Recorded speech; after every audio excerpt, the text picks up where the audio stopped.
법에 3원이 있다면 네. 검찰이 과거를 통해서 말 그대로 미래를 손보고 싶어 한다면 미래 권력의 손을 직접 잴 수 있는 게 타노스처럼 미래를 네. 바꿔버린다라고 자기들이 그 정도 세계를 파괴할 수 있는 권력을 있다고 믿고 있는 타노스 같은 사법부일 텐데 지금 아무래도 검찰하고 둘이 서로 헤게모니 놓고 싸우는 것 같다라는 말씀을 드렸었죠. 근데 역시나 그런 우려가 불행하게도 좀 맞아 떨어진다는 생각이 드는데 결론적으로 말하면 저는 이게 제2의 인혁당 사건이라고 보고 있습니다. 사법살인의 날이 1975년 4월 9일이 사법 암묵의 날이라고 기록되어 있지 않습니까? 우리에게. 네.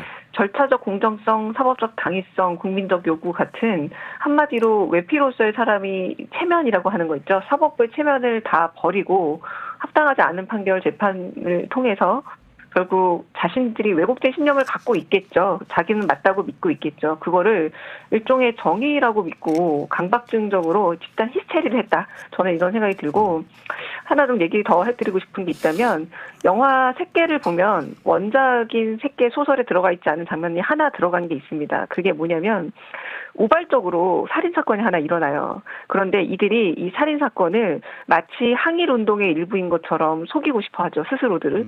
그래서 한 명이 칼을 찌르거든요.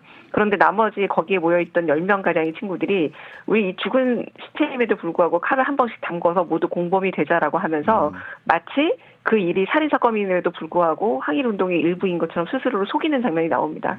저는 전원합의체가 그런 역할을 했다라고 봐요. 조희대 한 사람이 칼을 휘두르면 되죠. 보자면. 그런데 이 칼을 휘둘러서 돌아올 후가가 워낙 두렵다 보니 공범을 만들려고 전원합의체를 만들었고 물론 그 안에 2명의 독립투사 같은 분이 진짜 독립투사가 있긴 합니다만 결국 검찰이 사법부가 헤게모니를 두고 싸우면서 하지만 정말 비윤리적인 건 그 책임감과 윤리의식조차 공범의식으로 나누려 했던 정말 비열한 수였다라는 생각이 듭니다. 자, 우리 전호영 교수님도 항상 브라질 얘기 해오셨는데 딱 그 재판이에요. 그죠? 네. 그렇죠. 이재명의 사법 리스크가 아니라 대한민국의 사법부 리스크다. 맞아요. 그런 얘기 계속 말씀드렸고요. 두 번째로 이게 단지 대한민국에만 일어나는 일이 아니라 좀 민주주의 역사가 짧은 나라에서 자주 일어나고 있는 법치가 민주주의를 압살 파괴하는 현상은 좀 세계적 현상이다. 두 번째 말씀을 드렸고요. 조희대 대법원의 이른바 이제 이재명 제거는 스탠딩 오더로 받아들이고 있는 것 같다. 그래서 첫 번째 목표는 사법적으로 또는 이제 물리적으로든 정치적으로든 사법적으로든 이재명 제거가 첫 번째 목표고 그게 안 되더라도 이재명에게 심각한 흠집을 내서 다음 정권이 들어서더라도 이제 대선 불복론의 불쏘시개를 제공하고 그리고 안정적 국정 운영을 방해하는 것을 일종의 좀 사명처럼 인식하고 있다라고 말씀을 드렸어요. 그래서 이 조희대 대법관이 이렇게 서두르는 이유가 결코 무죄 주기 위한 것은 아닐 거다라는 이제 좀 말하고 똑같은 좀 생각을 했었고요. 그러니까 화가들은 죽은 다음에 그림값이 올라요. 근데 판검사는 퇴직한 다음에 몸값이 올라요. 이 구조가 이제 다양한 방식으로 사법적 판단을 왜곡시킬 가능성 또는 구체성을 가지고 있어요. 이런 것들 때문에 이게 단지 이 사람들의 정치적 신념과만 관계된 것이 아닐 수도 있다고 저는 생각을 하거든요.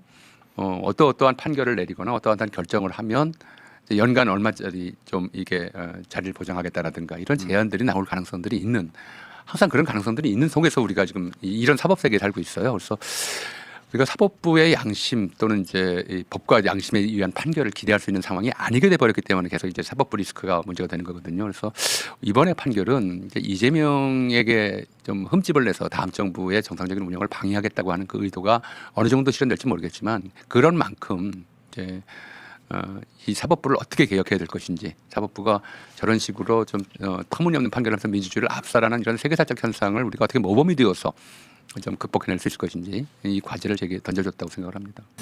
그 윤석열이 왜 그렇게 카르텔을 싫어했는지 좀 이해가 돼요. 이 법조계 카르텔이 진짜 문제입니다.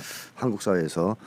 사실 이번에 이 대법원의 행동은 법비들의 난이라고 해도 뭐 틀린 말이 아니죠. 내란입니다. 내란.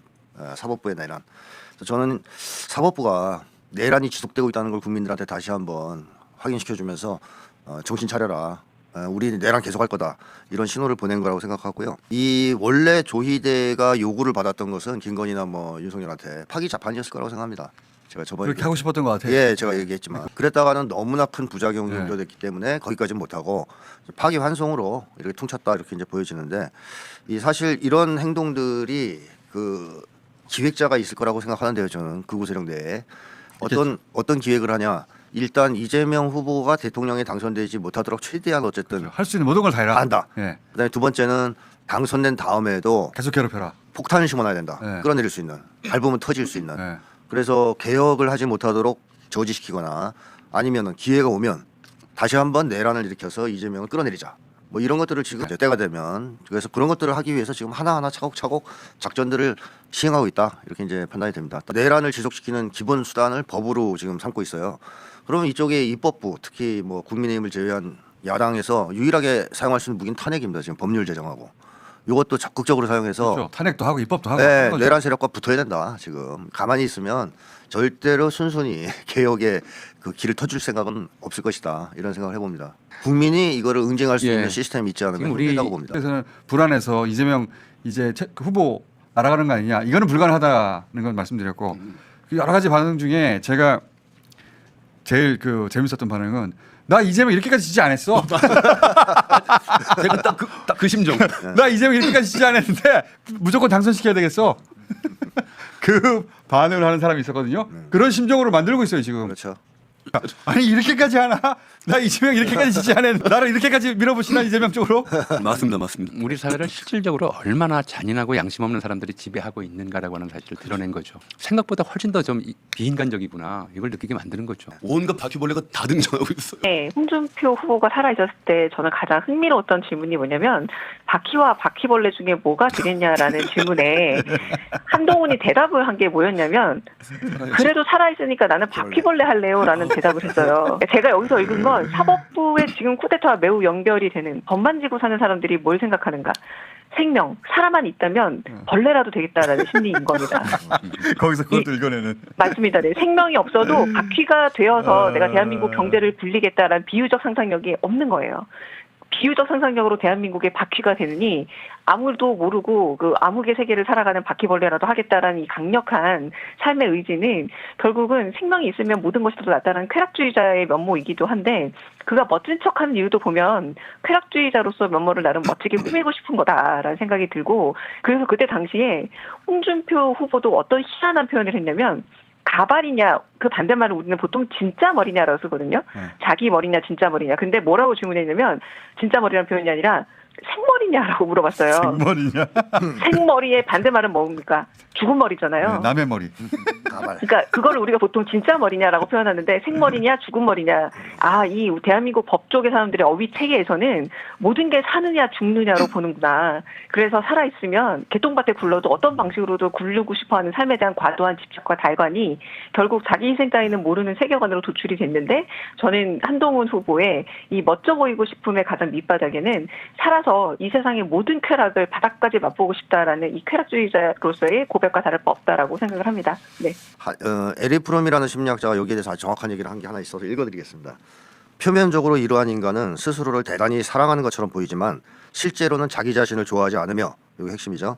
그들의 나르시시즘, 자기도취증은 이기주의와 마찬가지로 근본적으로 결여되어 있는 자기를 무리하게 보상해보려는 시도이다. 아, 교수님이 아까 말씀하신 거랑 똑같은 말씀이에요 지금. 자, 좀 쉽게 해석하자면 통찰이다. 이 배가 빵을 많이 먹어서 배가 부른 사람들은요 나중에 빵을 혼자 먹지 않아요. 나눠줍니다. 근데 내가 배부르니까. 배부르니까 뭐 욕심 안 부려요. 근데 배고픈 바퀴벌레는 혼자 처먹어요. 그걸 빵을 남 안 줘요. 그러니까 자기에 대한 과도한 집착이 생긴다는 것이죠. 의원님 너무 크게 웃으신 거 아니에요? 공멤버 씨. 의원님 점잖게 계셔야지 이렇게 너무 크게 웃으신 거 아니에요? 시를 써도 되겠는가? 유시와 세상의 절반이 나머지 절반을 미워하는 이곳에서 시를 써도 되겠는가? 신마저 자신을 편애하는 이들에게만 문을 여는 이곳에서 양탄자 짜는 사람처럼 구부정하게 앉아 희망은 절망의 다른 이름이라고 운을 고심하며 시를 써도 되겠는가? 모국어의 나라에서 태어나 혀끝에 투쟁이 단어 올려놓는 법부터 배우며 나는 누구이고 너는 누구인가? 서로의 색깔 모르며 금을 긋는 시대에 진실을 알고 있는 척하는 사람들이 내 침묵 오해할까 고뇌하며 나무 아래서 주운 새 키우듯 그림의 언어로 시를 써도 되겠는가? 삶이 내 손등에 손을 올려놓을 때 낯익은 것은 낯설은 뿐인 이곳에서 아침마다 꿈이 눈꺼풀에서 떨어져 발 아래 부서지는 이곳에서 시여 내가 투사가 아니어서 미안하다 말하며 오갈 데 없는 단어 하나씩 주머니에서 꺼내 그럼에도 살며 신성하다 신성하다 반어법으로 말하며 시를 써도 되겠는가? 부끄럽습니다.